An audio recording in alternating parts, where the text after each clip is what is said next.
مضل له ومن يضلل فلا هادي له. أشهد أن لا إله إلا الله وحده لا شريك له وأشهد أن محمدا عبده ورسوله لا نبي بعده. اللهم صل وسلم وبارك على نبينا محمد وعلى آله وصحبه ومن تبعه بإحسان إلى يوم الدين. قال تعالى: يا أيها الذين آمنوا اتقوا الله حق تقاته ولا تموتن إلا وأنتم مسلمون. وقال: يا أيها الناس اتقوا ربكم الذي خلقكم من نفس واحدة وخلق منها زوجها وبث منهما رجالا كثيرا ونساء واتقوا الله الذي تساءلون به والأرحام إن الله كان عليكم رقيبا. وقال: يا أيها الذين آمنوا اتقوا الله وقولوا قولا سديدا يصلح لكم أعمالكم ويغفر لكم ذنوبكم ومن يطع الله ورسوله فقد فاز فوزا عظيما. فإن خير الكلام كلام الله وخير الهدي هدي محمد صلى الله عليه وسلم وشر الأمور محدثاتها وكل محدثة بدعة وكل بدعة ضلالة وكل ضلالة في النار. Kaum muslimin yang dimuliakan Allah,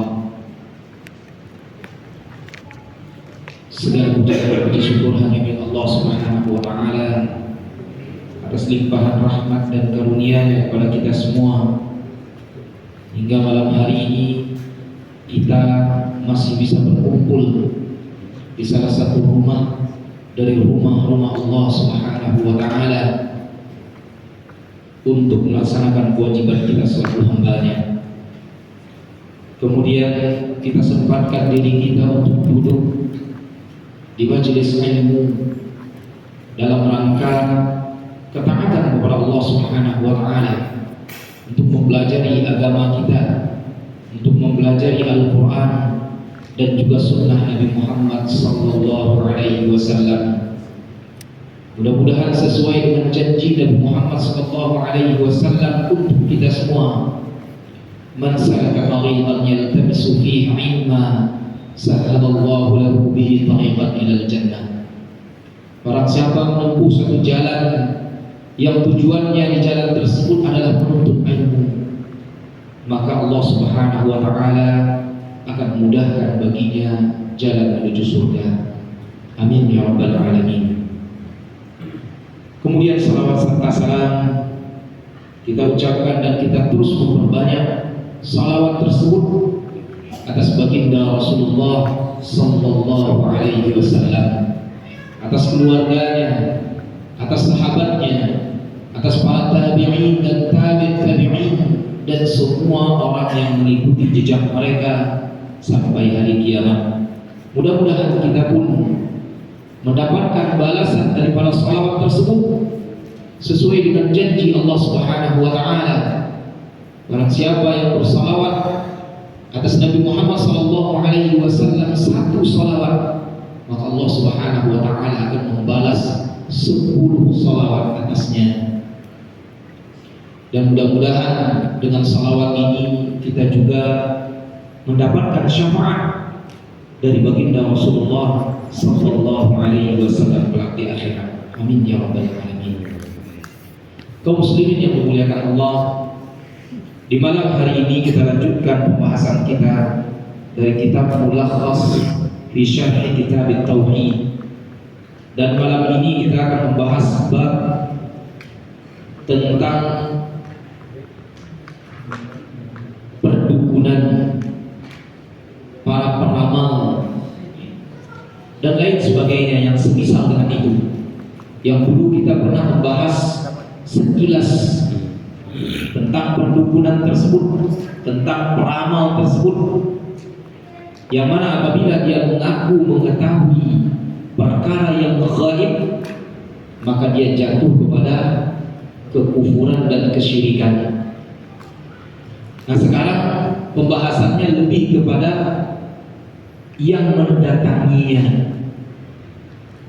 yang mendatangi dukun, yang mendatangi peramal, kemudian bertanya tentang perkara yang gaib, lalu mempercayainya.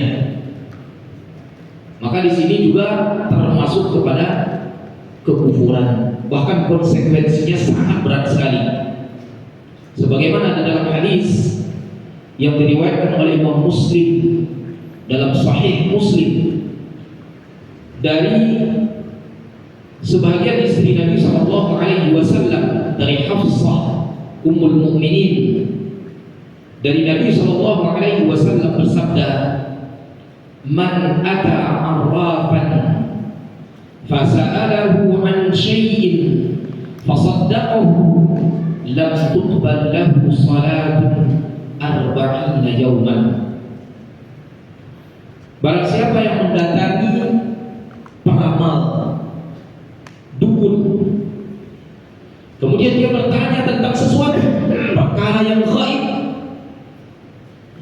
mungkin tentang nasib dia, tentang rezeki dia, tentang jodohnya, bahkan ada yang kemalingan datangnya ke dukun, datangnya ke peramal.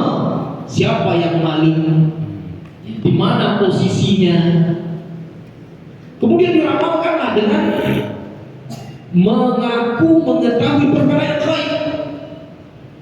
Karena tidak ada manusia yang mengaku perkara yang gaib kecuali dia bekerja sama dengan jin, dengan syaitan. Maka di sini letak kesyirikannya. Perkara yang gaib adalah urusan Allah Subhanahu wa taala. La ya'lamul ghaiba illallah. Tidak ada yang mengetahui perkara yang gaib kecuali Allah Subhanahu wa taala. Kemudian apabila ada manusia yang mengaku mengetahui perkara yang gaib, berarti dia bekerja sama dengan syaitan atau jin. Maka di sini terjatuh kepada kekufuran. Ketika dia bertanya, kemudian dia membenarkan apa yang dikatakan oleh peramal tadi, dukun tadi, maka ini terjatuh kepada kekufuran. Kalaupun dia tidak membenarkannya, maka konsekuensinya adalah lam tuqbal lahu salatun arba'ina yawman. Dia salat selama 40 hari. Maka sholatnya selama 40 hari itu hanya menggugurkan kewajiban dia saja, dan tidak ada pahalanya di sisi Allah Subhanahu wa ta'ala, karena Allah tidak menerimanya.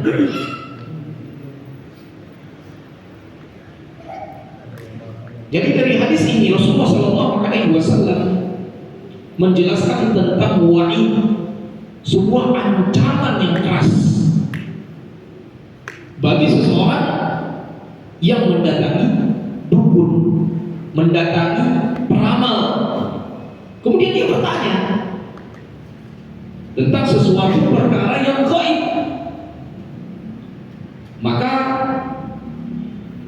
hal tersebut konsekuensinya adalah tidak diterimanya sholatnya selama 40 hari.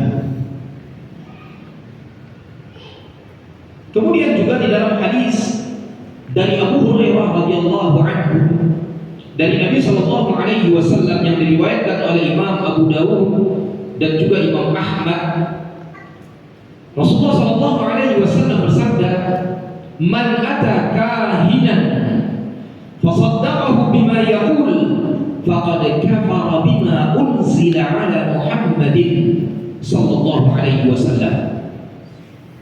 Barang siapa yang mendatangi peramal atau dukun, kemudian dia bertanya lalu membenarkan ramalan perkara yang gaib tadi, maka dia kufur, dia ingkar terhadap apa yang diturunkan kepada Nabi Muhammad SAW. Dia ingkar kepada Al-Quran. Artinya dia mengingkari Al-Quran, dia mengingkari Allah Subhanahu wa ta'ala. Dia mengingkari Allah Subhanahu wa ta'ala. Karena yang dia ingkari adalah kalam Allah, Al-Quran. Kemudian juga di dalam riwayat, dalam hadis yang diriwayatkan oleh Imam Bukhari, Imam Muslim, Imam Ahmad, dan juga Al-Hakim, beliau mengatakan sahihun ala syartihima, dan hadis ini sahih di atas syarat Imam Bukhari dan Muslim. Artinya hadisnya sangat kuat karena termasuk hadis sahih yang mencukupi syarat sahihnya Imam Bukhari dan sahihnya Imam Muslim. Dari Nabi SAW bersabda, "Man ata arrafan aw kahinan fasaddaqahu bima yaqul faqad kafara bima unzila ala Muhammad." Wa li Abi Ya'la bi sanadin jayyid an Ibnu Mas'ud mithluhu mawqufa. Begitu juga hadis yang diriwayatkan dari Abi Ya'la dengan sanad yang jayyid, dengan sanad yang bagus dari Abdullah bin Mas'ud, hadis semisal. Jadi hadis yang seperti ini banyak riwayatnya. Artinya hadisnya mutawatir, muttafaq ala sihhatihi. Ahli-ahli hadis seperti Imam Bukhari, Imam Ahmad, Imam Bukhari, kemudian Imam Muslim, Imam Ahmad, kemudian Al-Hakim, kemudian Imam Abu Dawud, An-Nasai, dan lain sebagainya sepakat atas kesahihan hadis tersebut yang bunyinya hampir-hampir sama. Man ata arrafan aw kahina. Jadi ada dua di situ, karena arraf dengan kahin itu hampir sama maknanya. Hampir sama maknanya. Arraf itu orang-orang Arab biasanya menggunakan kata arraf karena dia meramalkan sesuatu yang hilang. Misalnya seperti kasus pencurian. Maka di dalam bahasa Arab itu arraf. Kalau di dalam bahasa Indonesia sama aja, dukun. Karena dia meramal, dukun atau peramal.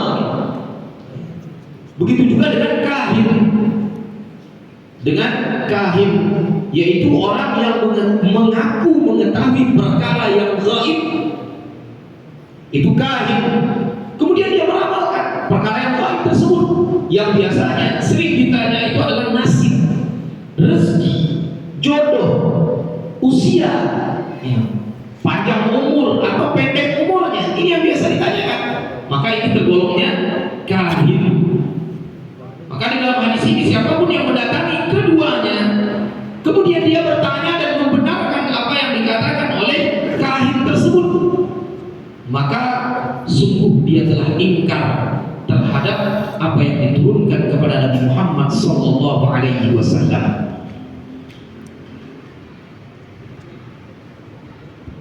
Jadi dari dua hadis ini ada beberapa faedah yang bisa kita ambil. Yang pertama adalah tahrimud dhahabi ilal kuhani wal arrafi wa su'alihim wa wujubi ibti'ad anhum li'anna dhalika kufrun idza saddaqahu wa muharramun idza lam yusaddiqhum. Haramnya kita mendatangi dukun atau peramal, kemudian bertanya kepada mereka tentang perkara yang gaib. Jadi di sini ada dua macam hukumnya. Yang pertama, kalau dia bertanya dan dia benarkan, berarti dia membenarkan bahwasanya ada yang mengetahui ilmu ghaib selain Allah Subhanahu wa taala. Maka dia masuknya ke dalam kekufuran dalam hadis ini. Kemudian golongan yang kedua, dia bertanya tapi dia enggak membenarkannya. Dia hanya mendatangi dukun tersebut, kemudian dia bertanya, mungkin hanya sekedar ingin mengetahui bagaimana nasib dia, umur dia, rezeki dia. Walaupun dia tidak membenarkannya, maka ini termasuk ke dalam perkara yang diharamkan. Karena konsekuensinya tadi 40 hari sholatnya tidak diterima oleh Allah Subhanahu wa taala. Kemudian yang ketiga, Man atahum wa saddaqahum faqad kafara bil wahyil munazzal. Barang siapa yang mendatangi dukun ataupun peramal tersebut, kemudian dia bertanya dan membenarkan, maka sama saja dia mengingkari Al-Quran. Karena di dalam Al-Quran dikatakan oleh Allah Subhanahu wa taala, la ya'lamul ghaiba illallah. Tidak ada yang mengetahui perkara yang gaib kecuali Allah. Rasulullah sallallahu alaihi wasallam setiap ditanya tentang perkara yang gaib, beliau diam. Beliau menunggu wahyu dari Allah Subhanahu wa taala. Terkadang wahyu itu dalam bentuk Al-Quran yang Allah turunkan. Contohnya, banyak para sahabat dan orang-orang Bani Israil yang bertanya kepada Nabi tentang hari kiamat. Yas'alunaka 'anis sa'ah. Maka Rasul diam karena tidak mengetahui kapan itu kiamat. Sampai Allah yang menjelaskan tentang hari kiamat tersebut dengan menurunkan ayat. Ketika Rasulullah SAW tidak mendapatkan ayat yang diturunkan, Allah Subhanahu wa taala menurunkan melalui wahyu mukjizat ataupun ilham, sehingga Rasul menyampaikan tentang ciri-ciri hari kiamat tersebut dengan hadis beliau. Karena Rasul la yantiqu 'anil hawa in huwa illa wahyu yuha. Rasul tidak berbicara dengan hawa nafsunya, melainkan yang beliau sampaikan kepada umat adalah wahyu yang diwahyukan kepada beliau. Sehingga beliau memberitakan tentang tanda-tanda hari kiamat kelak, bahwasanya hari kiamat itu tidak akan terjadi sampai matahari terbit dari sebelah barat, sampai Dajjal keluar, sampai Nabi Isa Allah turunkan, sampai Imam Mahdi juga Allah turunkan. Kemudian Nabi Isa membenarkan ajaran Nabi Muhammad SAW dan mengingkari apa yang dilakukan oleh orang-orang Nasrani. Kemudian turunnya atau keluarnya Ya'juj dan Ma'juj. Kemudian keluarnya api dari negeri Yaman, dari timur, dari barat.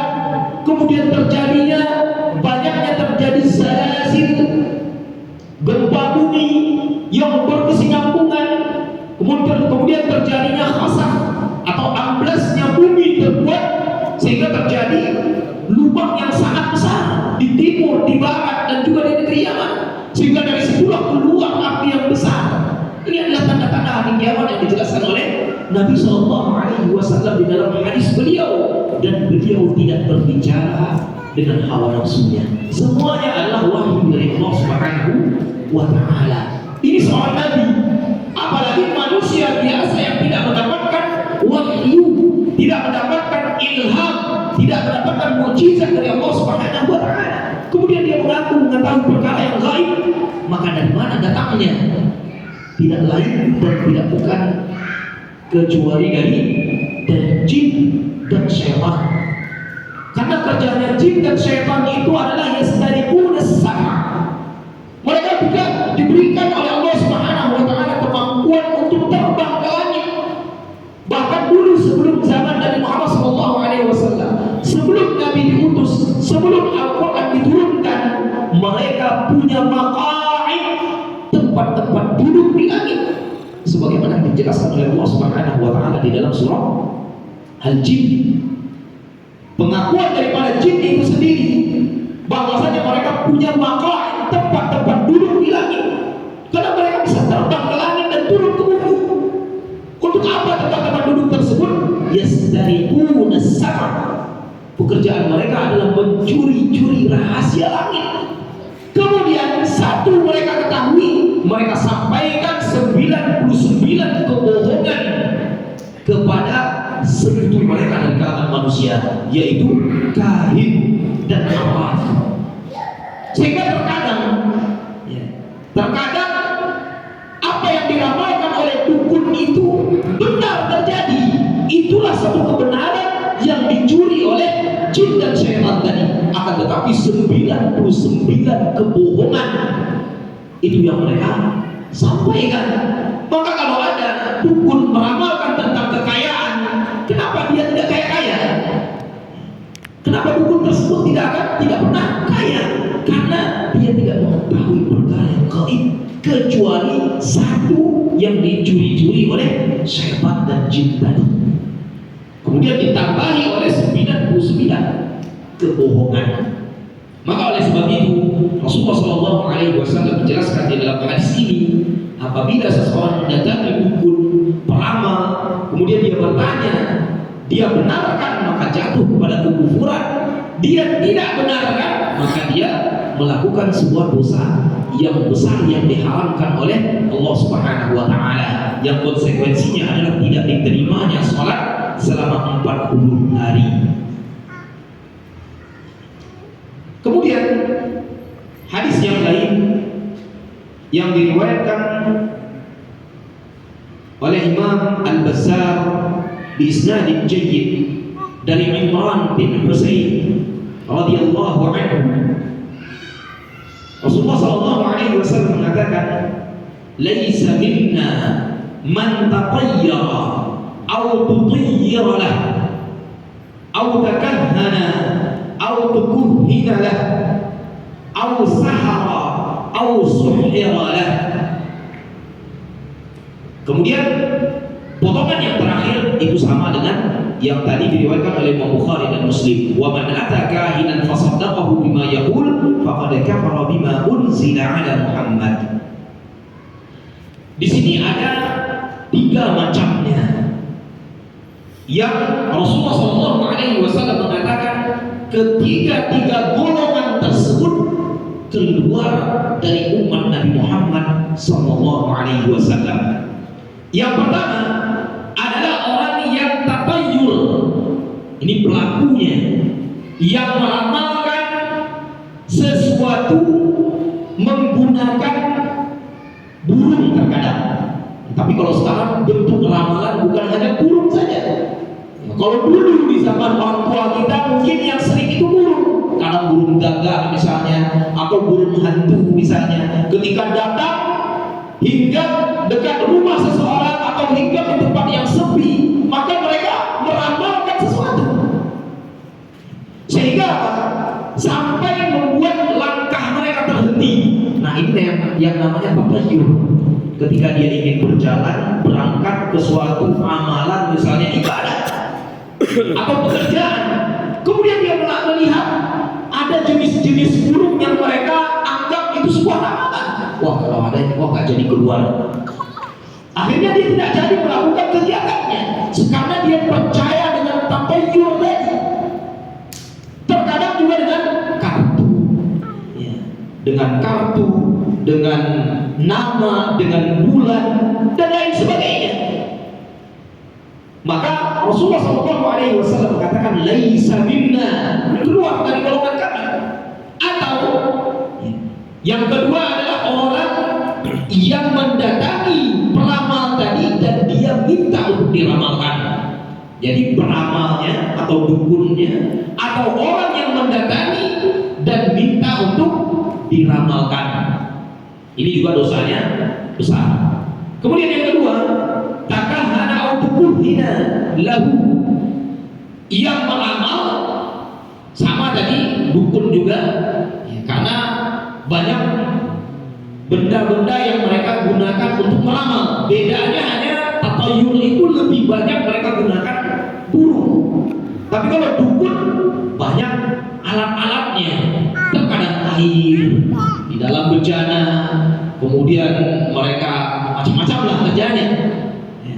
Nah, ini juga termasuk takahhana au tukuhhina. Kemudian yang ketiga adalah sahara au suhira, penyihir. Baik itu penyihirnya yang menyihir atau kita yang datang ke tukang sihir yang minta untuk disihirkan seseorang untuk kita, maka ini juga sama, keluar dari umat Nabi Muhammad SAW. Kemudian potongan yang terakhir sama dengan yang tadi. Barang siapa yang mendatangi dukun ataupun peramal kemudian dia benarkan apapun yang dia katakan, maka dia ingkar terhadap yang diturunkan kepada Nabi Muhammad SAW. Kemudian hadis yang lain yang juga diriwayatkan oleh Imam Al-Haythami dan Imam At-Tabrani, hadis dari Abdullah bin Abbas. Qala Ibnu Abbas fi qaumin yaktubuna abajadin wa yanzuruna fin nujum ma ara man fa'ala dhalika lahu 'inda Allah min khalaq. Ini adalah sebuah asar dari sahabat Nabi sallallahu alaihi wasallam Abdullah bin Abbas. Beliau mengatakan ada suatu kaum yang mana mereka itu meramalkan melalui tulisan. Tulisan abjad, terkadang huruf-huruf Arab terpotong-potong, terkadang hurufnya terbalik-balik, bacaannya susah dibaca. Maka Abdullah bin Abbas mengatakan mereka, atau juga ada cara yang lain selain daripada huruf-huruf tadi, ada hal yang lain, yaitu yang suruh bin nujum. Terkadang mereka meramal itu menggunakan perbintangan, menggunakan bintang-bintang, terkadang menggunakan bulan, benda-benda langit, yang mana intinya semua mereka intinya mengaku mengetahui perkara yang lain, mengaku mengetahui perkara yang gaib. Maka beliau mengatakan man fa'ala dzalika lahu 'inda Allah min khalaq. Saya tidak melihat konsekuensi daripada perbuatan itu perbuatan meramal tadi, meramal sesuatu yang gaib, yaitu mereka tidak akan mendapatkan di sisi Allah Subhanahu wa taala balasan atas amal mereka. Artinya perbuatan ini masuk ke dalam kesyirikan. Karena kesyirikan dapat menghapuskan amal ibadah. Yang tadi tidak dia benarkan saja, itu sudah hapus ibadahnya apa? 40 hari sholatnya terhapus. Na'udzubillah dari dzalik. Jadi dia hanya datang bertanya walaupun dia tidak benarkan. Sudah terhapus sholatnya selama 40 hari. Maka Abdullah bin Abbas mengatakan, orang yang menggunakan apapun bentuknya, apapun jenisnya, yang mana mereka meramalkan sesuatu yang gaib, karena sesuatu yang gaib tidak ada yang mengetahui kecuali Allah, maka balasannya tidak ada balasan amal ibadahnya di sisi Allah Subhanahu wa ta'ala. Jadi dari beberapa hadis ini ada beberapa faedah yang bisa kita ambil. Yang pertama adalah tahrimu iddi'ai ilmil ghaib li'annahu yunafi tauhid. Diharamkan seseorang mengaku mengetahui perkara yang gaib, karena ini bisa menafikan tauhid. Di dalam tauhid kita meyakini yang mengetahui perkara gaib adalah Allah. Maka ketika ada orang yang mengaku, maka ini bisa menafikan tauhidnya. Kemudian yang kedua, tahrimu tasdid man yaf'al dzalik. Ini juga sama dengan yang tadi. Diharamkan membenarkan. Jika ada orang yang mengaku kemudian dibenarkan, maka ini terjatuh dalam perkara yang haram, bahkan bisa menjurus kepada kekufuran. Kemudian yang ketiga, wujub tadbiril kuhani wa nahwihim wa wujubil ibti'ad anhum wa an ulumihim. Wajibnya kita selaku seorang muslim mukmin beriman kepada Allah Subhanahu wa taala, mentauhidkan Allah Subhanahu wa taala, kita wajib mengingkari perdukunan tersebut dan wajib menjauhkan diri kita dari perdukunan tersebut atau ilmu perdukunan. Karena ilmu perdukunan mereka memperolehnya dari jin, dari setan yang mendatangi mereka, kemudian mereka bersekutu. Maka nanti jatuhnya bisa dalam syirkul akbar, syirik besar yang dapat menafikan tauhid kita. Kemudian yang keempat adalah wujub tamassuk bima unzila ala Rasul sallallahu alaihi wasallam wa tarhu ma khalafahu. Wajibnya kita berpegang kepada Al-Qur'an, kepada yang diturunkan kepada Nabi Muhammad SAW. Al-Quran, wahyu yang Allah turunkan. Kalau wahyu yang mengatakan tidak ada yang mengetahui perkara yang gaib kecuali Allah, maka kita harus berpegang kepada Al-Quran, karena itu adalah firman Allah Subhanahu wa Ta'ala. Dan kita buang lain selainnya yang menyelisihi Al-Quran dan juga sunnah Nabi Muhammad SAW. Kemudian faedah yang lain adalah tahrimu ta'allumi, tahrimu ta'allumi abijalin ala wajhi iddi'ai ilmil ghaib, mempelajari huruf-huruf yang terpotong-potong tadi, yang biasa dilakukan oleh peramal misalnya, dukun ya.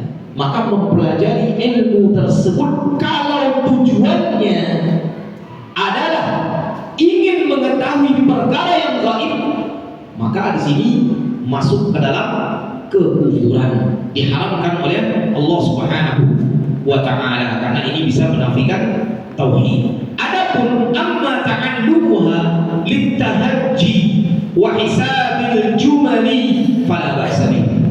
Adapun mempelajari huruf, misalnya huruf-huruf Arab itu dipelajari untuk kita bisa membaca, atau untuk kita bisa menghitung, untuk kita bisa menghijab, ya, menyusun kalimat misalnya, membaca-baca syair, ya, apalagi untuk membaca Al-Quran, apalagi untuk membaca Arab yang tidak ada barisnya, karena dipelajari melalui huruf-huruf tersebut.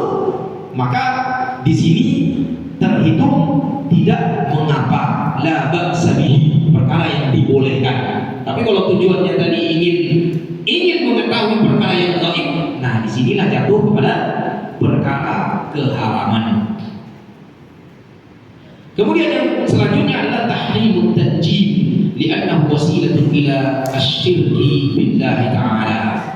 Diharamkan mempelajari ilmu perbintangan, yang mana tujuannya adalah untuk meramal.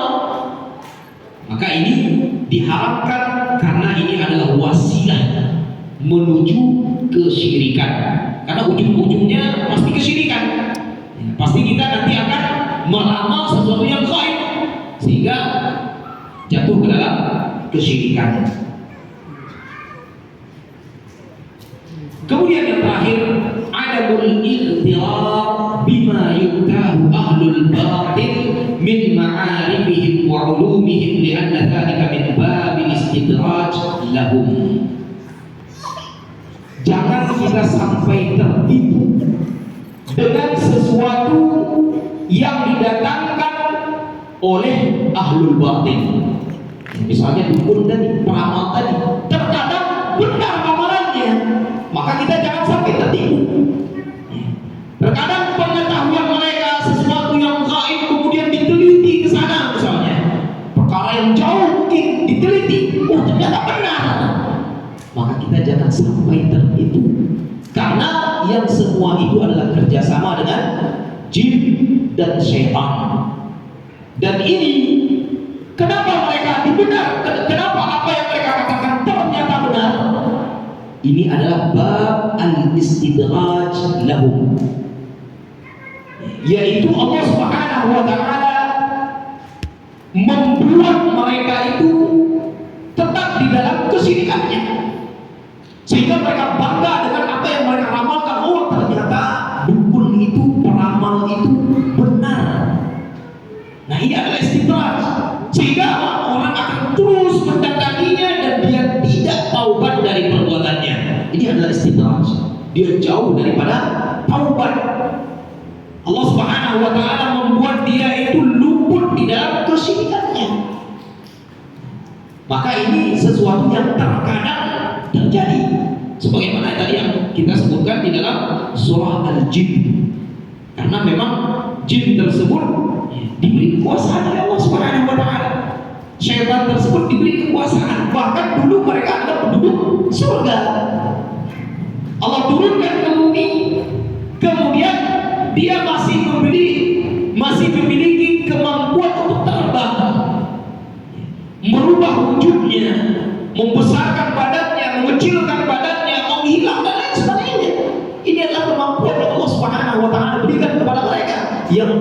ini adalah istidraj. Maka kalau misalnya kita didatangkan sesuatu ilmu atau ramalan-ramalan yang ternyata benar, maka jangan sampai kita tertipu dengan perbuatan tersebut, karena ini masih termasuk ke dalam istidraj. Wallahu a'lam bissawab.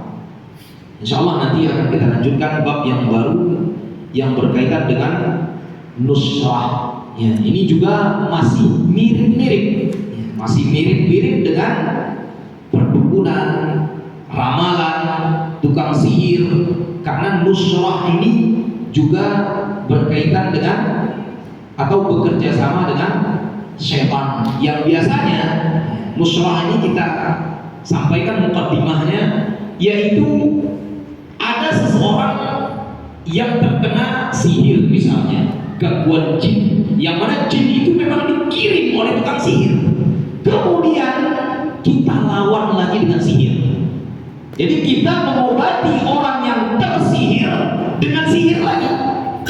Walaupun mengobati itu dibolehkan, ruqyah itu dibolehkan, tapi ternyata ruqyah itu menggunakan jin yang lebih besar. Dan ini banyak terjadi di zaman kita.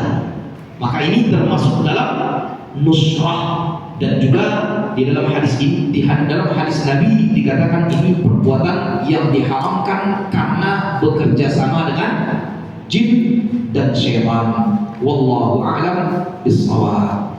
Mungkin ini untuk pertemuan kali ini, mudah-mudahan bisa bermanfaat bagi kita semua, dan mudah-mudahan kita diberikan taufik dan hidayah oleh Allah Subhanahu wa taala kepada keluarga kita, kepada karib kerabat kita, kepada seluruh kaum muslimin, diberikan taufik dan hidayah agar kita diistiqamahkan di atas tauhid, di atas ibadah ikhlas sama Allah Subhanahu wa taala, dan kita dijauhkan dari perbuatan-perbuatan yang dapat menggugurkan amal ibadah yang kita lakukan sehingga kita menjadi orang-orang yang merugi. Na'udzubillahi min dzalik.